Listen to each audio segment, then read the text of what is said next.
महाराष्ट्र अनलिमिटेडच्या सुरुवातीलाच बातमी आहे महत्त्वाची। मणिपूरमध्ये सुरू असलेल्या दंगलीमुळे तिथे अडकलेल्या महाराष्ट्रातल्या विद्यार्थ्यांशी मुख्यमंत्री एकनाथ शिंदेंनी दूरध्वनीवरून संपर्क साधला आणि त्यांना दिलासा देऊन सर्वतोपरी मदतीची ग्वाही दिली। या अडकलेल्या विद्यार्थ्यांना महाराष्ट्रात परत आणण्यासाठी विशेष विमानाची व्यवस्था करण्यात आली असून लवकरच हे विमान विद्यार्थ्यांना घेऊन महाराष्ट्रात पोहोचेल असं मुख्यमंत्र्यांनी सांगितलं। महाराष्ट्राचे अनेक विद्यार्थी मणिपूरच्या NIT, IIT मध्ये शिक्षण घेत असून यातील तुषार आव्हाड आणि विकास शर्मा या विद्यार्थ्यांशी मुख्यमंत्री एकनाथ शिंदेंनी फोनवरून संपर्क साधला।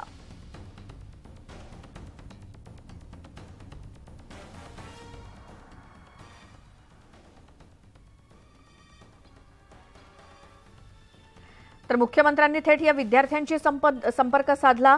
या विद्यार्थ्यांची सुटका होण्याची वाट हे विद्यार्थी आणि त्यांचे पालक पाहत होते।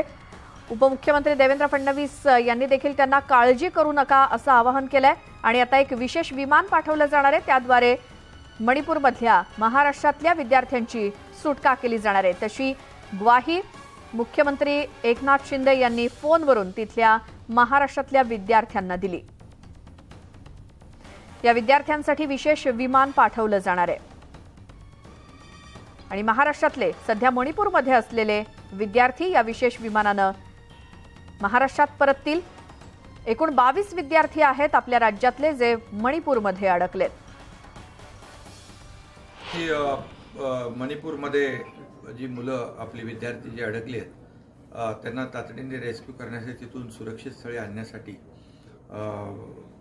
मुख्य सचिव मनोज सोनी आणि CMOचे आमचे भूषण गगराणी आणि असीम गुप्ता या तिघांशी बोललो। तिघही त्या कामावर आहेत आणि त्यांना सुरक्षित स्थळी म्हणजे आपल्याकडे आणण्यासाठी स्पेशल फ्लाइट करून त्यांना आणण्याच्या सूचना दिलेल्या आहेत। मणिपूरमध्ये सध्या दहशतीचं वातावरण आहे आणि अशातच मणिपूरमध्ये शिक्षणासाठी गेलेले विद्यार्थी तिथेच अडकून पडल्यामुळे त्यांचे पालक चिंतेत आहेत। या पालकांनी गोविंदबाग इथे शरद पवारांची भेट घेत त्यांच्यासमोर आपल्या व्यथा मांडल्या, तसंच आमच्या विद्यार्थ्यांना आमच्या मुलांना सुखरूप परत आणण्याची विनंती केली। यावेळी शरद पवारांनी या संदर्भात मुख्यमंत्री आणि उपमुख्यमंत्र्यांशी चर्चा करण्याचं आश्वासन दिलं।